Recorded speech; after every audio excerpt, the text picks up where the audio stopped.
We continue our Bibles to the Gospel of Luke. It's very loud. The Gospel of Luke. I'm just going to read a few verses from verse 39, and I titled the sermon, A Great Salvation Story. And I think this is probably one of the greatest salvation stories that we find in the Bible. So let's read together verse 39. One of the criminals who were hanged railed at him, saying, "Are you not the Christ? Save yourself and us." But the other rebuked him, saying, Do you not fear God, since you are under the same sentence of condemnation? And we indeed justly, for we are receiving the due reward of our deeds, but this man has done nothing wrong. And he said, "Jesus, remember me when you come into your kingdom." And he said to him, "Truly, I say to you, today you will be with me in paradise." I pray that the Lord will bless this word to our hearts this morning, and specifically this day that we remember his death and what he has done for us. Now, I want you to imagine for a moment this thief. I'm talking about the second one on the cross who asked the Lord Jesus to remember him. Now, just imagine for a moment that he opens his eyes and he's in heaven and a bit confused, asking himself, "Where am I? And what am I doing here?" And then he sees an angel, and sometimes we have the story, Peter at the pearly gates, and I don't know if Peter's at the gates, maybe two angels. Or he walks up to the angel, and the angel sees him and say, "I'm sorry, sir, how did you get here?" And the thief answers, "Well, I don't know. I just opened my eyes, I'm here." And the angel asks, "Okay, let's just see. Do you know the doctrines of the justification of faith?" And he says, "No, I've never heard of that. What is that?" The angel says, "Okay, have you read Genesis?" He says, "No, what is that? Never heard of that." And the other angels, they just talk to each other and they're confused and they say, "Listen, have you attended Open Baptist Church, Hartbeespoort?" You say, "Where's that?" Strange name, by the way. Never been there. And then the one angel asks him, "But on what basis are you here?" And the thief then replies, "Well, I was on the cross and I know the man on the middle cross. And he said, I can come here." Now, this is probably, I would say, one of the most simplest, easiest way to heaven. If you want to have it, call it easy way, I don't know. But it's not what you have done, it's not what you know, it's who you know that saves you.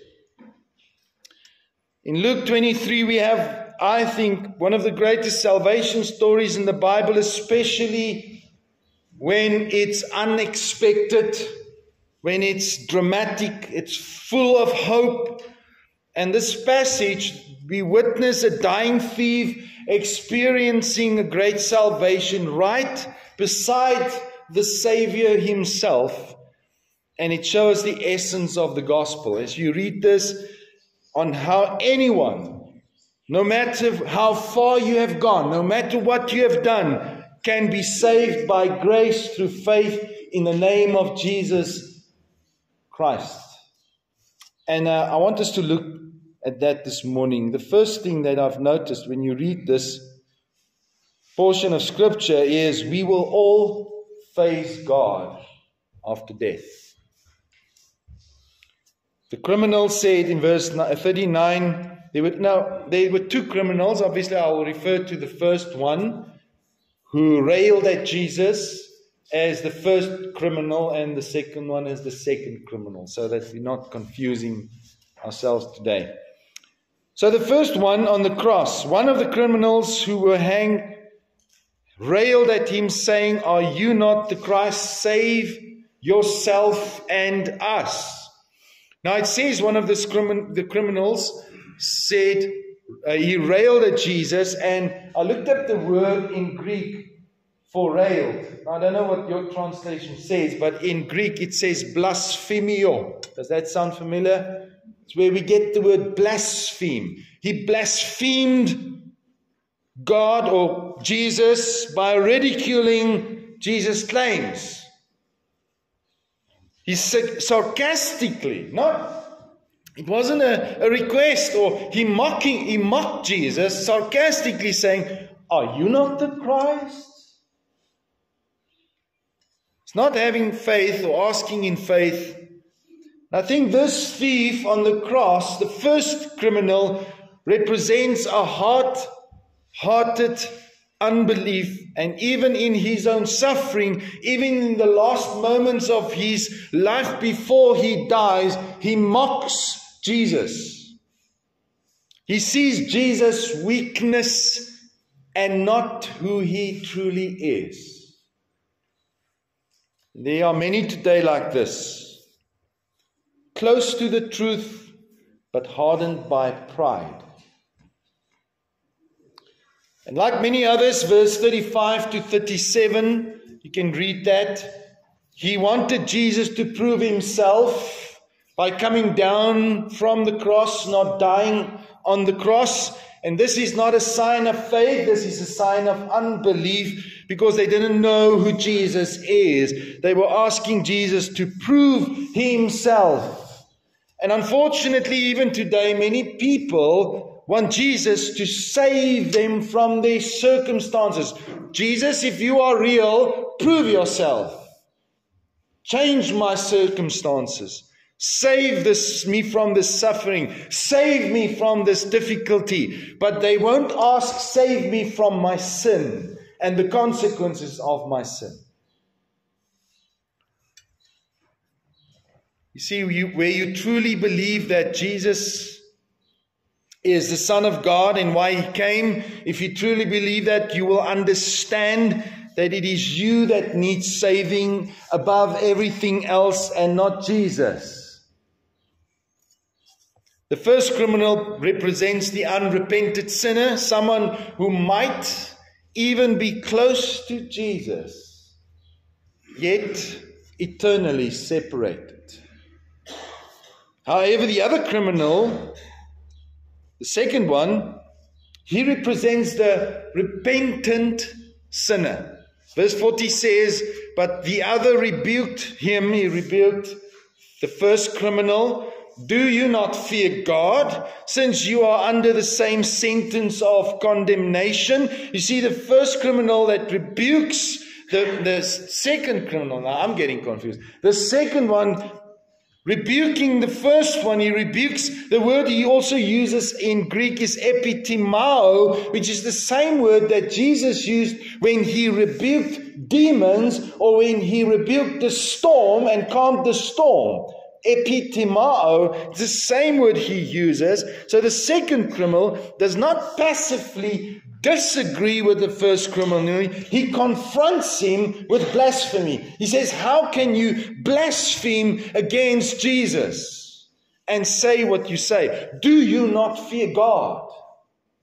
Do you not fear him? Do you not know that when you die, you will face him?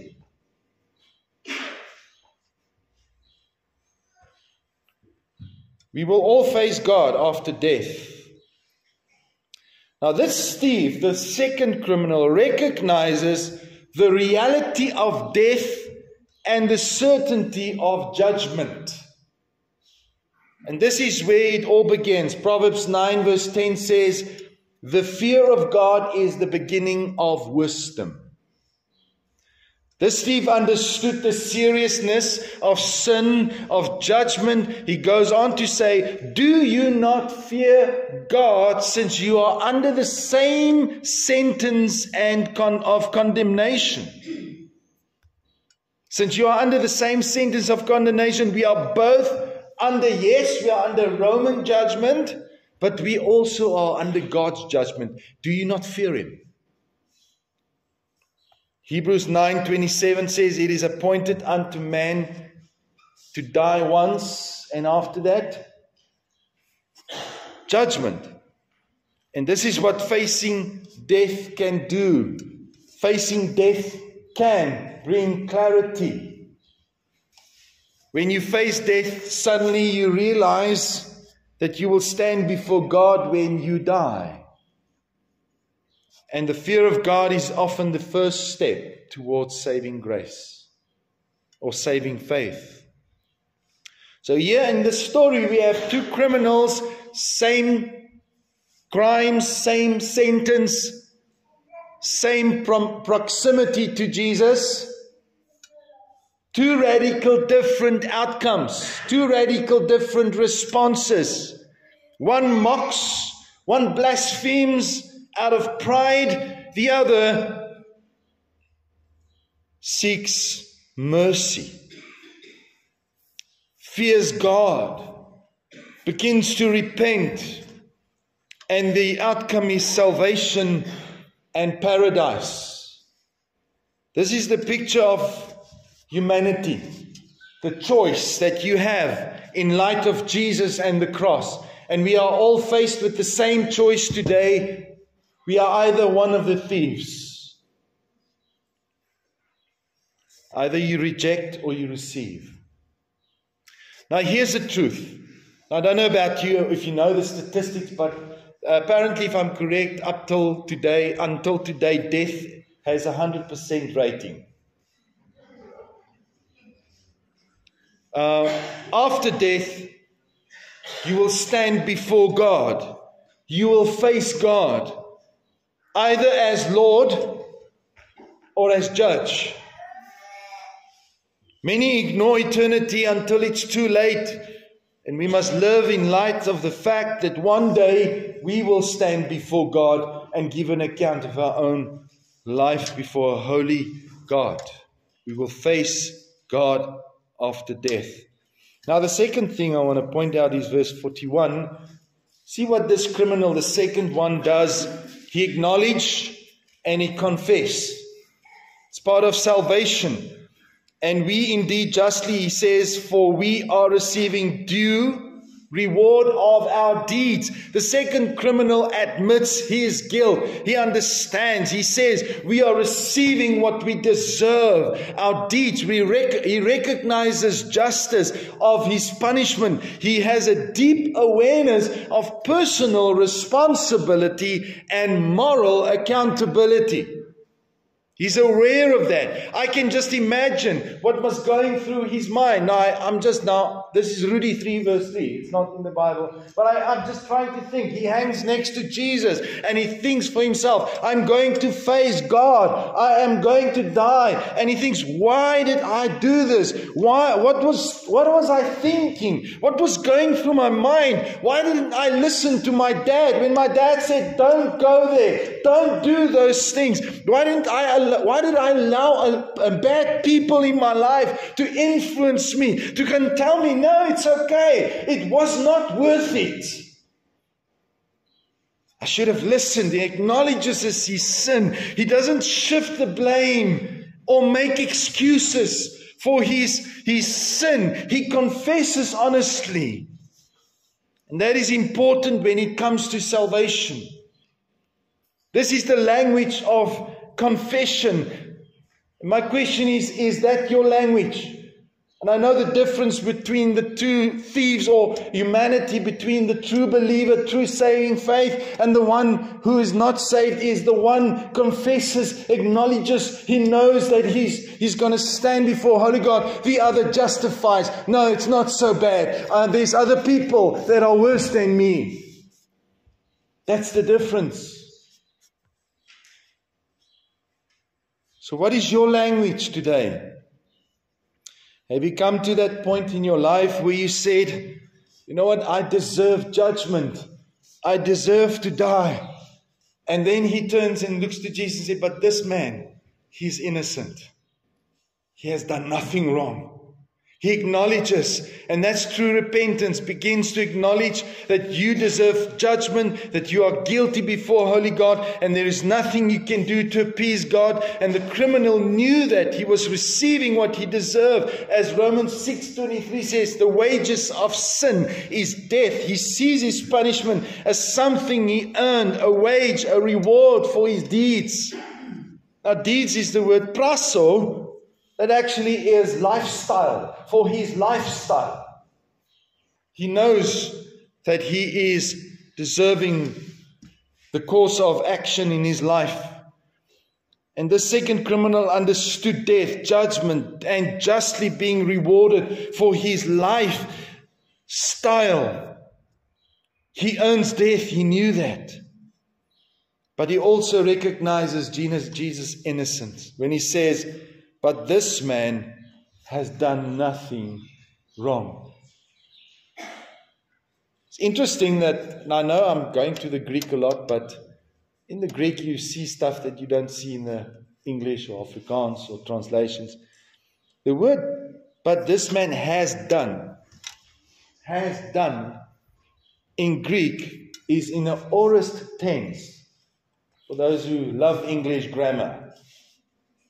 It's in the aorist tense. And what does it mean? It means it's a completed action.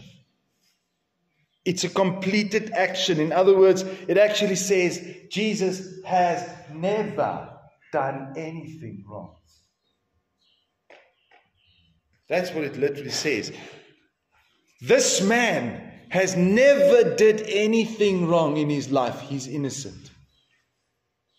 What a confession. What a confession. This is an implicit Christological confession. Jesus is the sinless Son of God. His suffering is unjust. He does not deserve to be on this cross. And this man echoes actually the words of Pilate. When he said to others, Luke 23 verse 4, if you go back to verse 4, Pilate said to the chief priests and the crowd, I find no guilt in this man.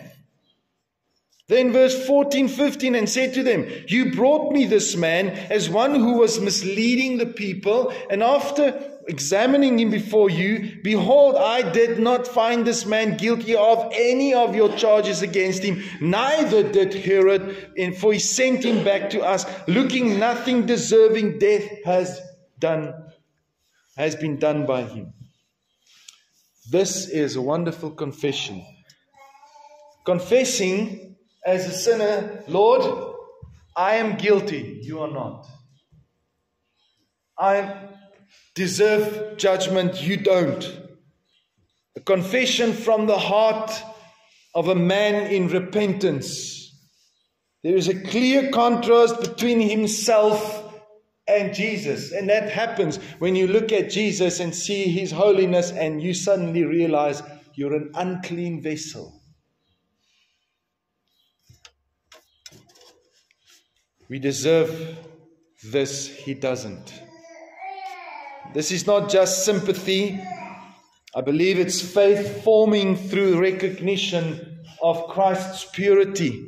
You see, true salvation involves humble confession of sin and a clear recognition of Christ's righteousness. Knowing who he is. And then the third thing that comes from this is salvation by grace alone. Verse 42 says, and he said, Jesus, remember me when you come into your kingdom. That's probably the shortest sinner's prayer. The Bible doesn't tell us if he spoke more words to Jesus and had a conversation on the cross. I don't know. But he says, Jesus, remember me when you are in your kingdom. The Greek words is kai elegon in the imperfect tense. Now, for those who know English again, imperfect means he was suggesting that it was continuous in a sense. Imperfect was more than once. He said it in an earnest, persistent way. He did not make just a casual remark. He did not just say, Lord, just think of me. It was a heartfelt plea that came from conviction and faith. Jesus, remember me. The simplest, most personal prayer, calling on the name of Jesus, while others mocked him with the titles King of the Jews or Christ, this man simply says, Jesus. Now, Romans 10 verse 13 says, for everyone who calls on the name of the Lord will be saved. This is an act of faith.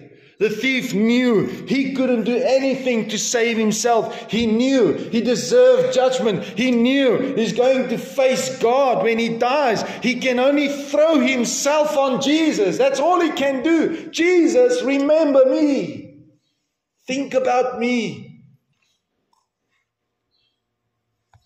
And he throws himself on Jesus' mercy. And this is a beautiful example of salvation by grace through faith. He simply trusts. He only trusted, simply hope that Jesus, not save him, will just remember him. He also says that he says, and let me continue with that sentence, Jesus, remember me when you come into your kingdom. I don't know if you realize what he's doing. He is confessing Jesus as a king. And he's confessing when Jesus dies, there is something after life. When you come into your kingdom, your future kingdom, the thief looks beyond the cross and he sees a crown. My prayer is when we are here together to remind ourselves or remember the cross of Jesus, that we will look beyond the cross and see the crown and see Jesus as King, that he has a kingdom, that he is King and he has authority beyond death. In contrast to the mockers, the thief believes that Jesus truly reigns and that his kingdom is not of this world. He saw what others did not see. They missed it. He believed what others mocked. They say he's the King of the Jews. This man believed it. He trusted the King in this moment of weakness. I think this is a stunning example of faith. The thief sees a beaten, bloodied man dying beside him, yet he calls him King and entrusts his eternity in him. Jesus, remember me. He humbles himself and asks to be remembered, an act of dependence and surrender. Now, let me say this. There's no formula. There's no formula that no ritual. It's just simply faith in Jesus. To trust him. A heart that turns towards him. And Jesus makes this statement in verse 43, and he said to him, truly, I say to you, today you will be with me in paradise. Now, just a side note for those who think Jesus died and went to hell. If that's true, then hell is paradise. It's not true. He didn't go to hell. I know there's some catechisme that teaches tot heller neergedaal het. That's incorrect. He didn't go to hell. He went to the place where the believers are kept. And he preached in the prison. I think it's Peter. Waar sê dit in Petrus? I'm going off topic now. Just mentioning. Jesus said, today you will be with me in paradise. Jesus does not ignore him. He responds immediately. He responds directly. He responds, and I can just imagine his voice in his suffering, in his pain. Tenderly he says, you will be with me in paradise. And even on the cross, Jesus exercises authority by forgiving. His divine authority by forgiving the thief and granting him eternal life. Even in his pain, he affirms this man's salvation. You will be with me in paradise, not in a distant future, not in purgatory, but not in soul sleep. Today, you will be with me in paradise. Today, the very moment that thief dies, he was with Jesus. And if you are saved and a child of God, there is hope and a promise that when you die, you will be in that moment with Jesus. You will be with Him. His salvation was instant. His salvation was sure. And as believers, we can have that confidence that we will be with the Lord. We will be in the presence of the mighty God. We will be in paradise. Now, I don't want to go into the word paradise. It actually comes from it's not Arabic. It's a different language, but it actually can be translated as a garden. Now, some people suggest it might have been the Garden of Eden restored. I don't know. That's speculating. But it's interesting. Paradise. The greatest promise of heaven. By the way, paradise, Garden of Eden, golden streets, wonderful. I think some people have this idea we're going to sit on clouds and play our harps and sing songs the whole day. No. The greatest thing of heaven is not... The greatest promise is not the golden streets or the angelic hosts and choirs and all the wonderful things. It is to be with Jesus. To have fellowship with Him. To be in His presence. That is the greatest promise. And that is salvation. John 17 verse 3. It says, and this is eternal life, that they know you, the only true God, and Jesus Christ whom you have sent. That they know you. You're not saved by what you've done or what you know, but who you know. Now, I want to end. And I said I'll keep it short this morning. My brothers and my sisters, do you know the man on the middle cross? Do you know him? Not just about him. We all know about the president. We know who he is. We know maybe the finance minister. We know his name. I don't know. But do you know him personally? Do you know him? Do you have a personal relationship with him? You might not have all the answers. You might not know the doctrines of the justification of faith and all the theology, but you may feel also unworthy like this thief. But the good news is Jesus doesn't save the worthy. He saves the willing. And just like the thief, you can tell him also today, remember me. Jesus, remember me. And I believe He will respond by saying, you will be with me. Truly believe that. Don't wait for tomorrow. Don't wait for another day. You may never have that moment like this. My plea to you, if you don't know Jesus, is come to Him right now. Trust in Him. Repent of your sins. He died on the cross for you. He rose again on the third day. And He is the King who offers life, eternal life to you. So when I pray this morning and that's your desire, you can in your heart say, Jesus, remember me. Amen.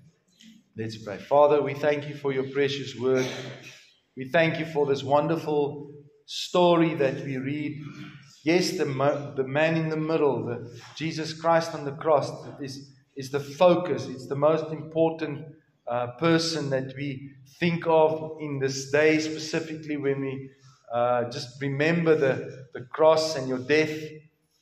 But most of all, we also see your wonder salvation work in people's lives. We know the two thieves that represent humanity, the one mocking, the one ends up in eternal condemnation, but the one seeking mercy and asking that you will remember him.